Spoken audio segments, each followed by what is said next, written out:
René Loaille, bonjour. Donc on est à quelques minutes du débat pour les élections régionales. Vous portez la liste écologiste, vous êtes tête de liste.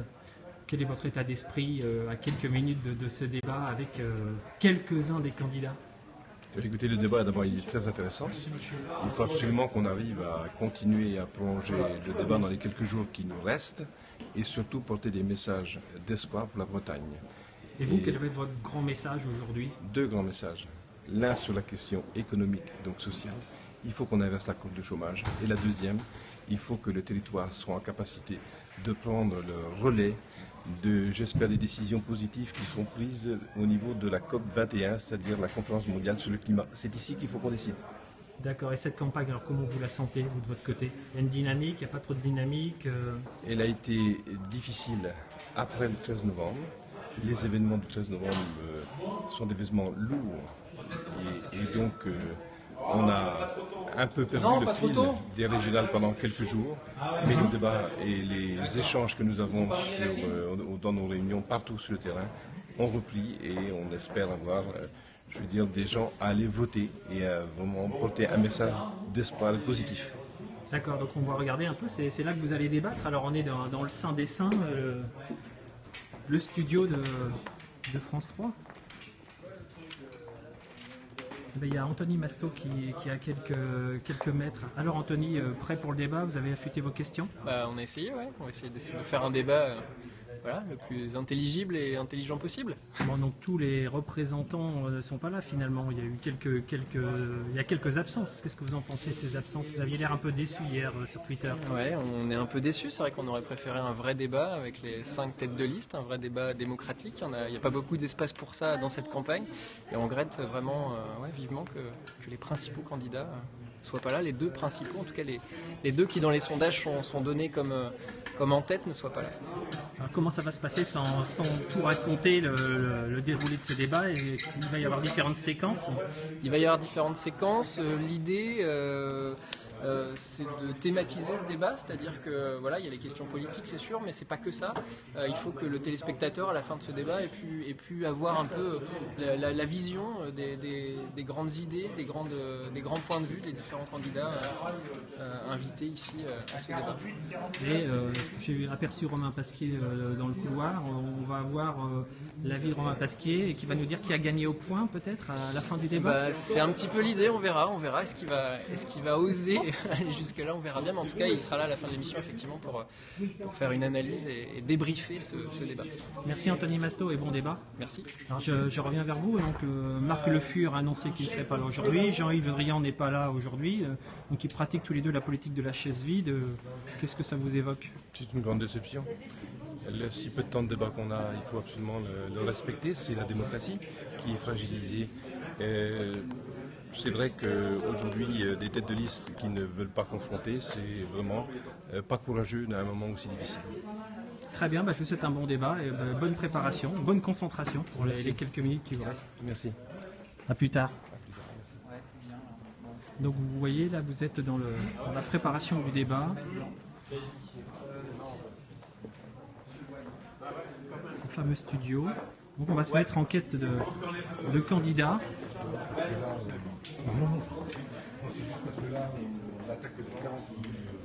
Préparation pour Loïc Chenet-Girard.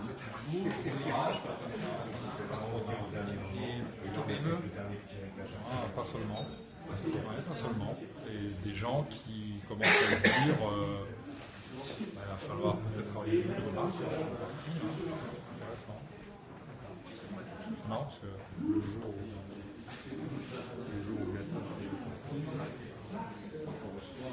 on va essayer d'attraper Gilles Penel qui est en discussion avec Robin Durand. Bonjour messieurs. Bonjour. Vous êtes en direct sur Periscope, donc là, les internautes sont en train de vous regarder. Parfait. Donc, Monsieur Penel, dans quel état d'esprit vous êtes à quelques minutes de ces débats avec certains des candidats? Écoutez, dans un très bon état d'esprit, je suis porté par un dynamisme assez important. Le Front National a le vent en poupe, c'est indiscutable au niveau national, mais je crois surtout en Bretagne. Et je pense que ce débat va avoir l'occasion, ça va être l'occasion pour moi d'exprimer ce dynamisme, cette poussée qui est en train de s'opérer du Front National en Bretagne. Et vous, on ne vous connaît pas trop parce que vous êtes un néo-breton. Alors, qu'est-ce qu'un néo-breton? C'est un petit peu curieux, ça. J'ai pu comprendre que vous étiez vous venez de la vous savez, région voisine, la Normandie. est-ce que vous savez que dans l'histoire, des centaines de milliers de Bretons ont dû quitter la Bretagne pour travailler? Mon foyer familial, c'est Plaine Fougère. D'accord. Cependant, mes parents se sont installés en Normandie pour travailler. Et moi, je suis logiquement revenu en 2003. D'accord, donc c'est un retour au pays. C'est un retour au pays, comme beaucoup de Bretons l'ont fait dans l'histoire. Et dans quel état se trouve la Bretagne aujourd'hui? Quel diagnostic portez-vous sur votre Bretagne? Je suis inquiet parce que la crise économique est profonde et beaucoup plus profonde qu'on le croit. La Bretagne connaît aussi, c'est très inquiétant, une fracture territoriale entre les territoires, pour résumer, les territoires gagnants et les territoires perdants. Et ceux qui sont dans ces territoires perdants se sentent abandonnés et oubliés. Et ça, c'est quelque chose de grave quand un territoire n'est plus homogène, n'est plus harmonieux. Jean-Luc Le Drian, qui n'est pas là aujourd'hui, il a piscine.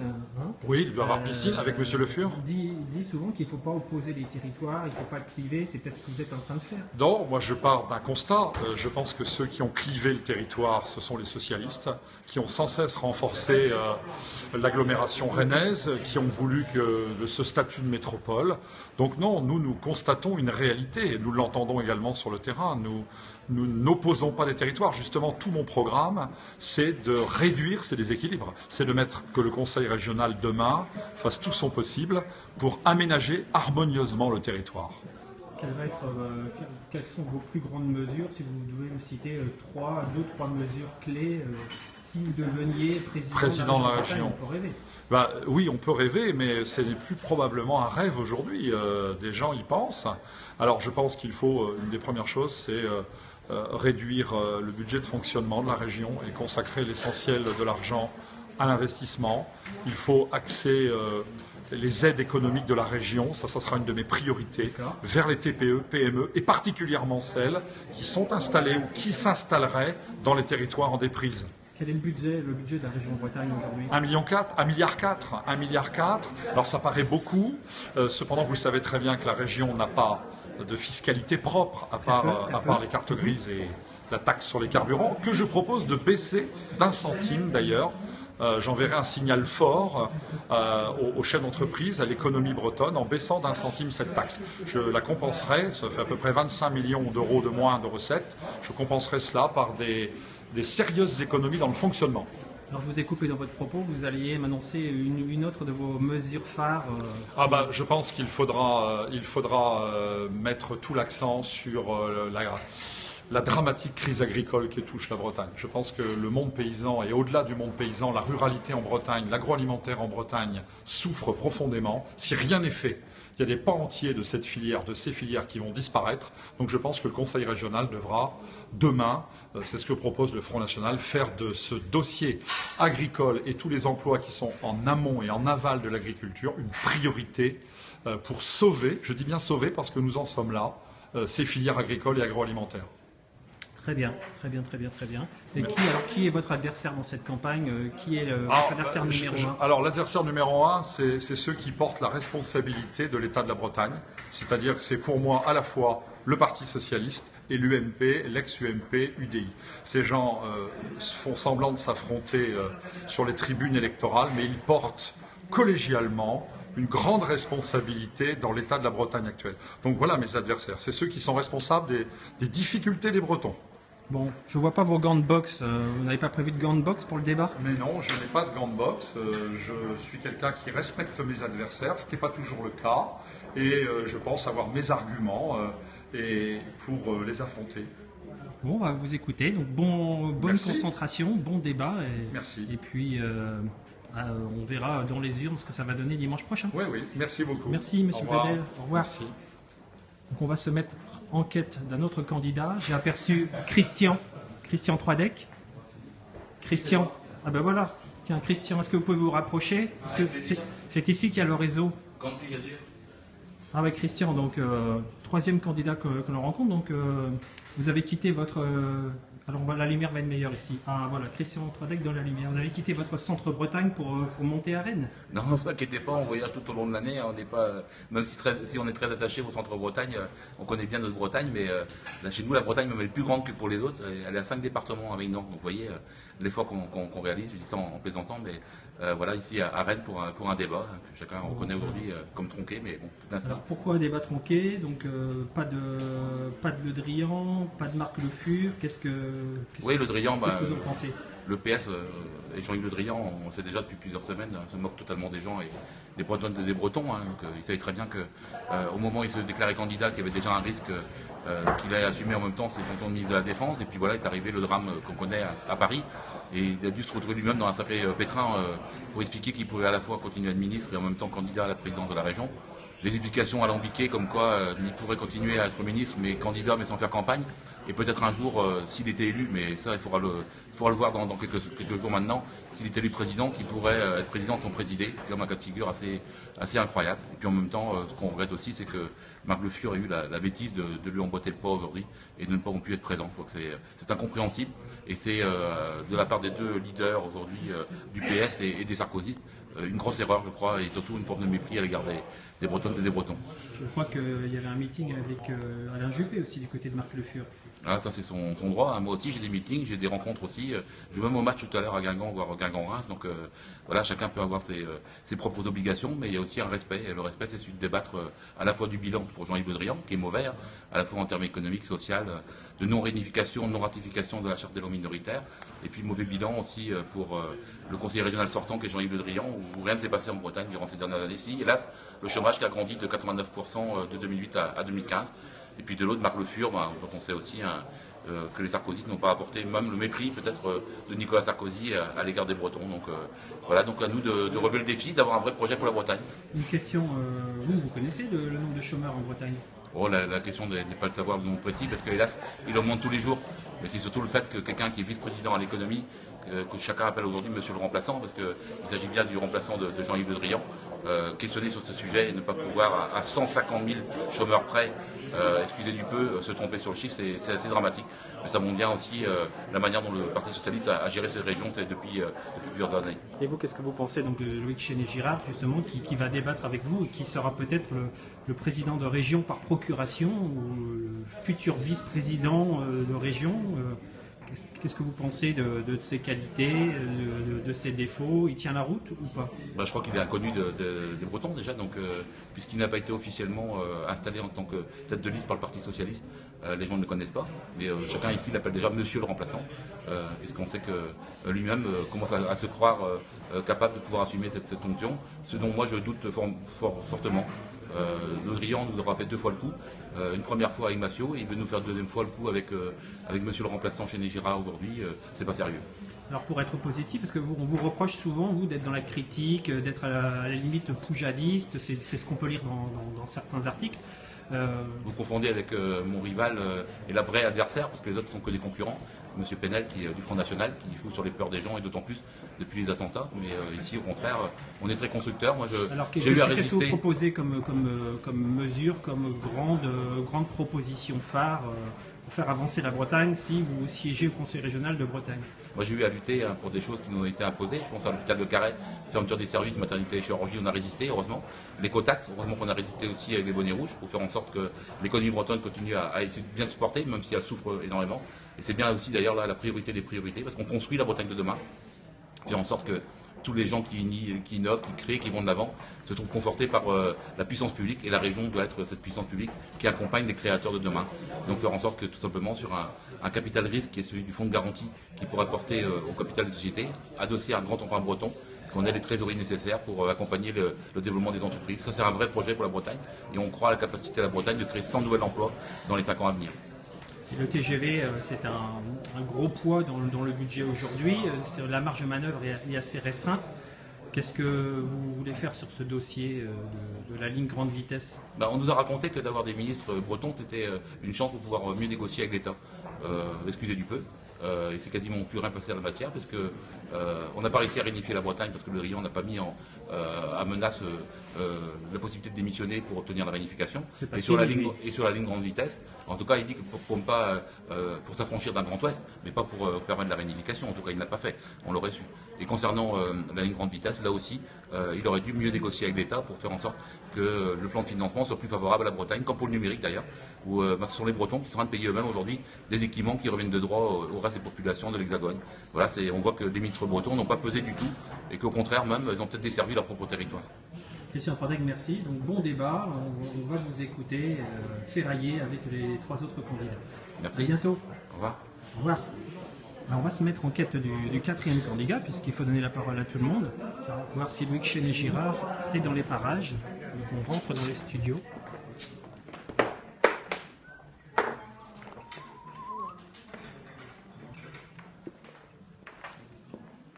Bon, le débat commence à combien de temps? Un quart d'heure à peu près? Ouais, 20 minutes. 20 minutes. Bon, ça nous laisse le temps de discuter avec Loïc Chenet-Girard.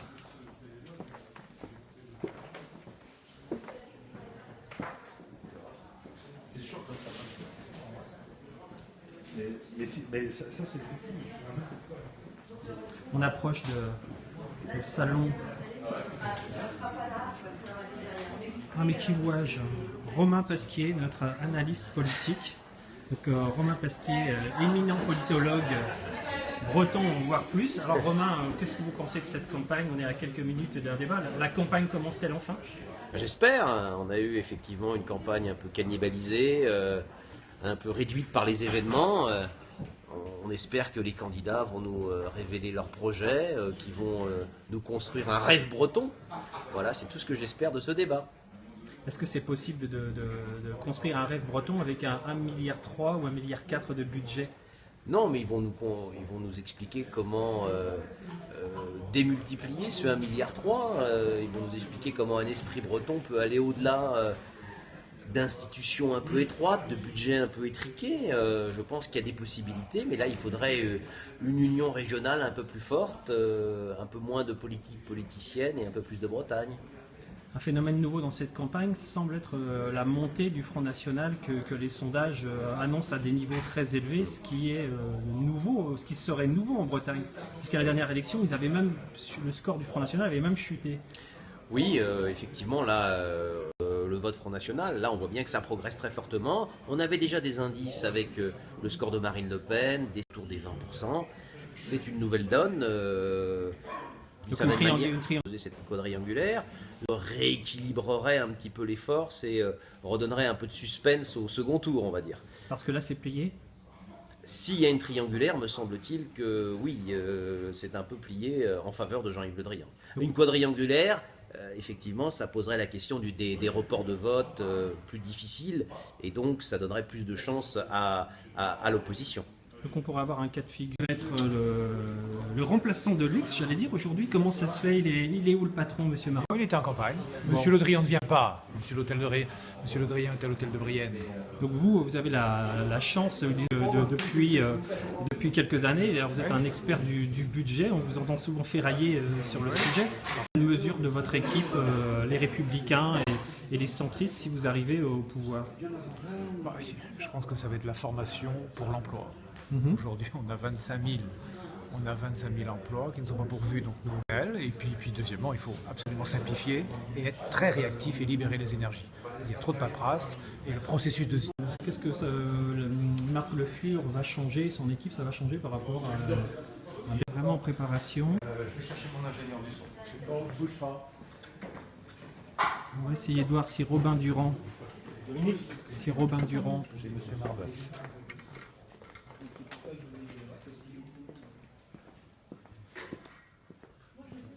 Et pour finir en beauté, donc Robin Durand. Robin Durand, vous êtes prêt? Vous avez affûté vos questions dans les starting blocks. C'est devenu une habitude pour vous désormais? Ouais, non, oui, c'est bien. Décontracté. On est serein, on a travaillé avec Anthony, on a travaillé nos dossiers. Non, ça va aller vite en plus, on va malheureusement survoler un peu les dossiers, mais on va essayer d'être le plus complet possible.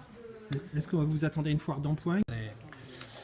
On n'a pas l'habitude, on n'a pas la culture de l'Esclandre. Donc je pense que ça va bien se passer. Dites-nous alors à quelle heure on va pouvoir suivre ce débat, tant sur Internet que sur notre bon vieux poste de télévision traditionnel. Alors, le débat en live streaming à partir de 17h15 sur le web, bretagne.france3.fr. Et puis sur devant notre bon vieux téléviseur, c'est 22h50. 22h50. Donc il faudra veiller un peu après le film ou le documentaire du mercredi soir. Voilà, exactement. La décentralisation est un long chemin, c'est un long combat.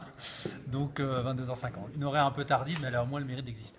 Entendu, je vous laisse vous préparer. À bientôt. Merci. Kenavo. Et c'est fini pour le moment.